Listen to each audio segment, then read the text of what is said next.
Los Angeles City Attorney's Office announced civil actions against members of a San Fernando Valley white supremacist gang Tuesday, saying the filings could result in evictions, officials said. City Attorney Mike Feuer said he filed nuisance abatement orders against several members and associates of the San Fernando Valley Peckerwoods, a known white supremacist gang that has been accused of involvement in drug and weapons trafficking, identity theft and other crimes. According to the complaints, the properties in Granada Hills and Canoga Park were known havens for drug and gang activity.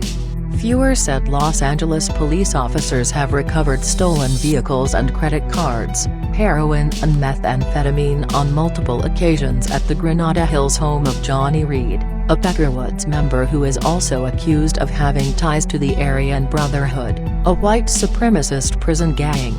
Investigators have been monitoring the properties for months, but Feuer said it was especially important to take action against racist criminal organizations at a time when hate crimes are perceived to be rising. We're now fighting to prevent white supremacist gangs from infesting our neighborhoods, and they bring with them, of course, this toxic mix of violence and crime and hate, Feuer said. Cops are going undercover and watching social media to combat hate crimes. Cops are going undercover and watching social media to combat hate crimes. Each home that was subject to an abatement complaint is located near a high school or middle school, Feuer said. Photos from inside one of the homes showed swastikas and Confederate flags adorning the walls, as well as the Peckerwoods gang crest. The separate complaints name Johnny Reed and Eric Kutchall, a known associate of the white supremacist gang, as well as the property owners at each location. Feuer said his office was able to compel informal changes at a third location in Canoga Park by working with the property owner. A gang member detonated a pipe bomb at the third location earlier this year, according to Feuer, but no one was injured.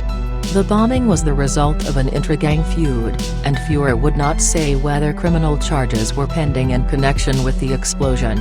If the city attorney's office wins the abatement orders, they can compel changes to the conditions at each property. Owners will normally comply and find new tenants as a result of the orders, but the residences could be shut down if property owners don't cooperate, Feuer described it as a last resort. Asked if his office had considered filing a gang injunction against the Peckerwoods, a tactic the city has used repeatedly to tamp down the activities of street gangs across Los Angeles, Feuer declined to comment but did not rule out the possibility. We have a very robust series of gang injunctions in the city, and we will pursue appropriate remedies at the right time, he said. While the investigations were focused on the Peckerwoods gang and drug activity, Feuer said the activities of hate groups in Los Angeles County have become an increasing concern in the wake of a reported surge in bias incidents and crimes. We need to be protective of people, especially now, he said.